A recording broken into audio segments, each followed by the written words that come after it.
नमस्कार. आपलं स्वागत आहे आपल्या आवडत्या YouTube चॅनलवर, ज्याचं नाव आहे साहित्य संवाद. आणि मी आपला YouTube मित्र प्राध्यापक डॉक्टर गजानन लोहवे. मित्रांनो, डॉक्टर बाबासाहेब आंबेडकर म्हणाले होते की भविष्य घडवायचं असेल तर आपल्याला भूतकाळ माहीत असावा लागतो. आणि भूतकाळ आपल्याला कशावरून माहीत होतो?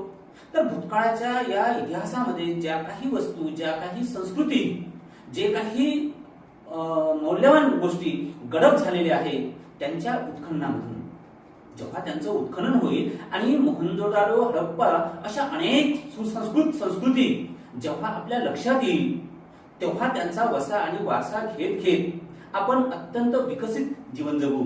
यासाठी उत्खनन महत्वाचं आहे.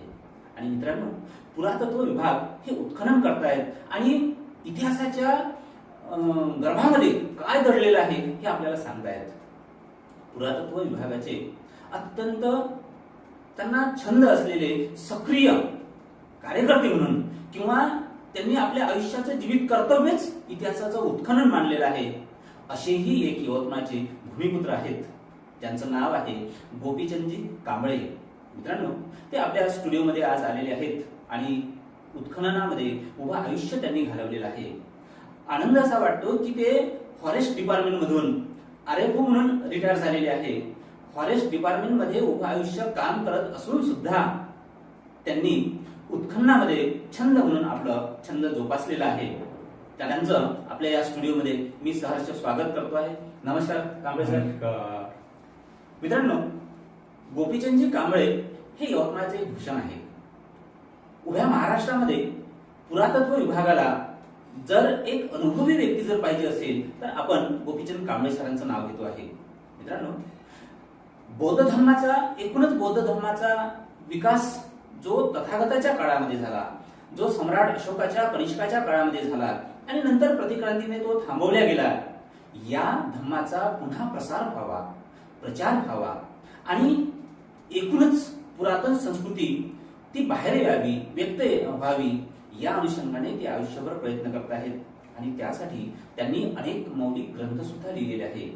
मग त्यामध्ये आपल्याला सांगता येईल की बुलढाणा जिल्ह्यातील ऐतिहासिक चांदोळ नगरी हा त्यांचा ग्रंथ फार प्रसिद्ध झालेला आहे. जगप्रसिद्ध लोणार, प्राचीन बौद्ध धर्म केंद्र कसं होतं यावर सुद्धा त्यांनी लेखन केलेलं आहे. तारापूरचा अशोककालीन स्तूप असेल, बौद्ध धर्मातील आम्रवृक्षाचा इतिहास असेल, भारतातील बौद्ध सम्राटांची नाणी असेल, नागवंशांची नागकला असेल, कोल्हापूरची प्राचीन नागवंशीय बौद्ध संस्कृती आणि शाक्यवंशीय डॉक्टर बाबासाहेब आंबेडकर अशा वेगवेगळ्या विविध विषयांवर त्यांनी संशोधन केलेलं आहे.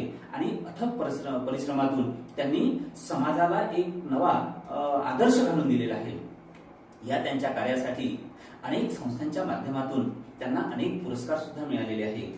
मला आनंद वाटतोय की त्यांना उत्कृष्ट संशोधन पुरस्कार प्राप्त झालेला आहे. ज्ञानज्योती सावित्रीबाई फुले साहित्य पुरस्कार, पद्मभूषण महापंडित राहुल सांस्कृत्यायन संशोधन पुरस्कार, तथागत आंतरराष्ट्रीय पुरस्कार, ऊर्जा पुरस्कार अशा अनेक पुरस्कारांनी त्यांना गौरवान्वित केला गेला आहे. मित्रांनो, आपण जाणून घेऊया की हे जे उत्खनन केलं जातं, का केलं जातं, उत्खननाची काय आवश्यकता आहे. खरं म्हणजे हा उत्खननाचा विषय इतिहासाच्या विद्यार्थ्याचा नव्हे तर सर्वांच्याच अगदी जिव्हाळ्याचा प्रश्न आहे. कारण आपण जे उभं राहत असतो ते इतिहासावर उभं राहत असतो.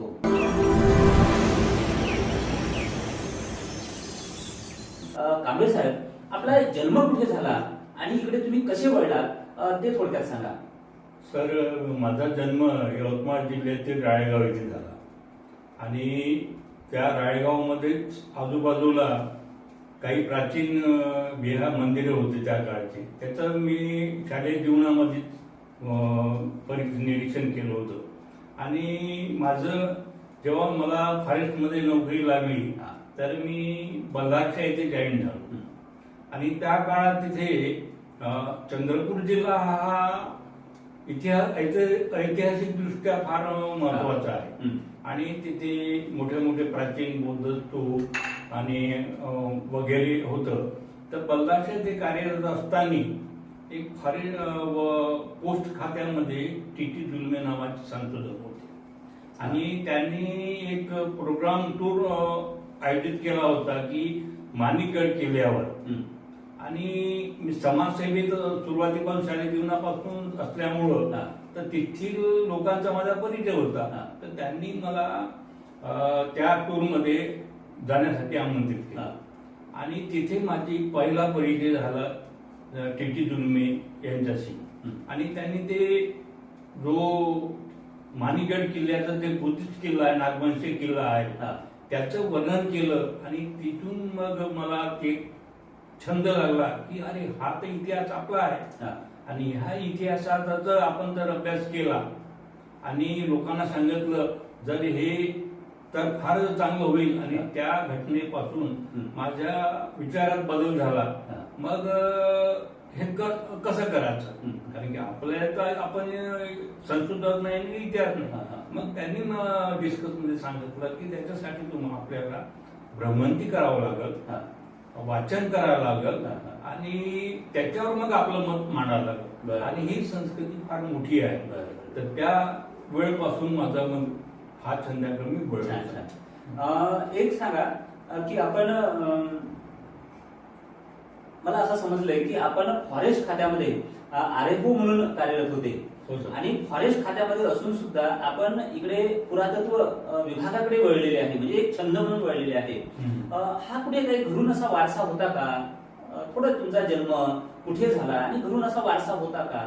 घरची परिस्थिती फार छान होती का, चांगली होती का, श्रीमंत होते का तुम्ही? हाही भागपोटचा इतिहास तुम्ही सांगा आमच्या प्रेक्षकांना. सर माझी म्हणजे कौटुंबिक परिस्थिती म्हणाल तर एकदम हालाखीची होती. की एवढं की मी दुसऱ्या माझ्या पालन पोषण केलं आहे ना, तर माझ्या आईच्या मोठ्या बहिणीनं म्हणजे मोठ्या आईने केलं आहे. आणि त्या म्हणजे माझ्या वडिलांचा आणि माझा काही संबंध नव्हता. त्याच्यामुळे आम्ही हातावर आणणे आणि आपल्या गरिबीमुळे असं शिक्षण होतं माझं. आणि माझं पालन पोषण माझ्या मोठ्या आईने म्हणजे मावशीने आणि मावस बहिणीने केलं. आणि घरची श्रीमंती काहीच नव्हती. माझं शिक्षण आहे हे स्वतः त्यांच्या भरोशावर आणि मी कष्ट करूनच केलं. मॅट्रिक केलं आणि अभ्यासामध्ये मी हुशार होतो. म्हणजे त्या काळात 72 मध्ये मॅट्रिक झालो ना, ते फर्स्ट क्लास मध्ये होतो. आणि आमच्या राळेगाव परिसरात मी पहिला विद्यार्थी आहे की फर्स्ट क्लास मध्ये. आणि तिथून अभ्यासात हुशार असल्यामुळं माझं जे पालनकर्ते होते मावशी आणि मावस बहीण यांनी मला जे घडवलं आणि त्यांना त्या बाबासाहेबांच्या शिक्षणाचा म्हणजे माहिती होती. म्हणून जरी आपण गरीब असलो तरी बाबासाहेबांसारखा तू मोठं शिक्षण घे आणि चांगलं कार्य कर, हे त्यांनी मला माझ्या हृदयात बिंबवलं. आणि तिथूनच मला मग समाजसेवेची धर्मसेवेची आवड झाली. आणि तसं तसं मग मला ऐनाशीच काही न करता एम्प्लॉयमेंट मार्फत मला फॉरेस्टमध्ये नोकरी लागली.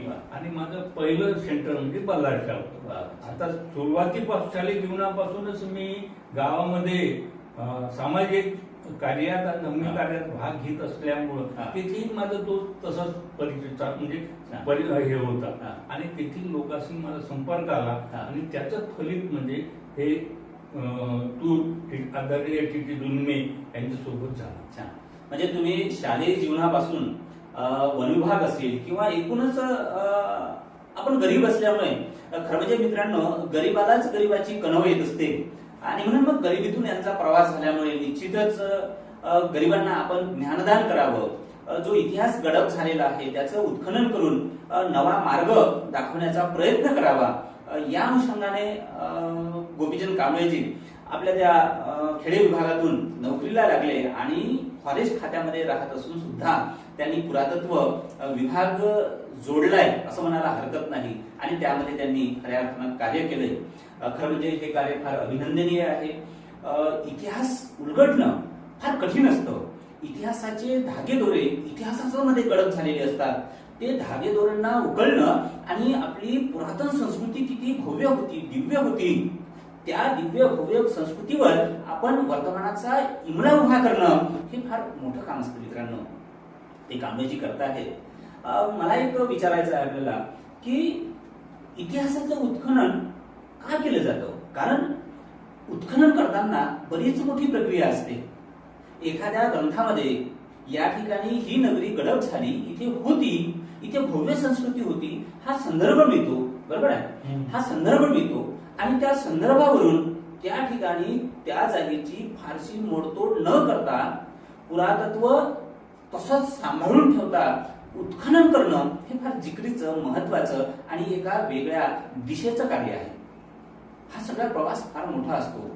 तरीही उत्खननाचं काय महत्व आहे असं तुम्हाला वाटतं? सर, फार महत्वाचा प्रश्न आहे. एक तर तथागत बुद्ध पासून यांच्या संपूर्ण निर्माण झाली आणि तेव्हापासून आपली स्तूप, लेणी आणि प्राचीन शहर निर्माण झाली आणि इतिहासाच्या या कालावधीमध्ये त्याच्यावर आर्य यांच्याकडून जो आक्रमण झालं, प्रतिक्रांती झाली, त्याच्यामुळे ते लेणी म्हणा किंवा स्तूप म्हणा किंवा प्राचीन नदी ह्या गडप झाल्या. तर मी ज्यावेळेस फॉरेस्टमध्ये होतो तर मी एक पद्धत सुचली माझी स्वतःची की मी जिथे जिथे फॉरेस्टमध्ये जायचा तर तिथे पहिले ते गुराखी लोक असतात पूर्ण गावात. आता प्रत्येक ठिकाणी मी सगळं जंगल आपण पायाखाली तुडवत असतो, पण माझी एक पद्धत मी शोधली की जेवढे बी हे गुराखी लोक होते हे जंगलामध्ये आपले जनावर घेऊन जात होते. त्याच्यात शेळकी आले, शेळ्या पाळणारे आणि गाई पाळणारे. तर मी त्यांच्या मुलाखती घ्यायच्या की तुम्ही भ्रमंती करता. मला असं वाचनामध्ये आढळून आलं की हे सगळं संस्कृती, आपली प्राचीन संस्कृती ही नदीकाठी आहे. तर मग मी त्यांना विचारायचा, त्यांना जवळ घ्यायचा आणि आपुलकीने त्यांना विचारायचा की तुम्ही जंगलात फिरता तर मग तुम्हाला कुठे काही शिल्पकलाचं मंदिर भेटते का, की कुठं प्राचीन विटाचं काही जागा भेटली आहे का, पडलेल्या दिसले का. तर तिथून मग मला माझं जो प्लॅन होता तो सक्सेस झाला. मित्रांनो, महात्मा फुले असं म्हणतात की या जगातली कोणतीही गोष्ट वाया कधी जात नाही आणि कोणत्याही गोष्टीला, कोणत्याही घटकाला, कोणत्याही व्यक्तीला माणसाने कधी कमी लेखू नये. याचा प्रत्यय आपल्याला गोपीचंदजी कांबळे यांच्या या संभाषणातून येतो आहे की त्यांनी संशोधन करताना म्हणजेच उत्खनन करण्यासाठी प्राचीन वास्तू, प्राचीन गोष्टी कुठे लपलेल्या आहे, कुठे दडलेल्या आहे हे शोध घेण्यासाठी पहिला घटक कोणता निवडला तर गुराखी निवडलेले आहे. मित्रांनो, खरं म्हणजे आपण गुराख्यांना, शेळक्यांना असं दूर ठेवतोय की अशिक्षित आहे बाबा, अज्ञानी आहे, यांना काय समजेल. पण संशोधनाचा महत्वाचा दुवा गोपीचंदजी कांबळे यांनी त्यांनाच मानलाय, म्हणून त्यांचंही या ठिकाणी विशेष महत्व आहे असं आपल्या लक्षात येतं.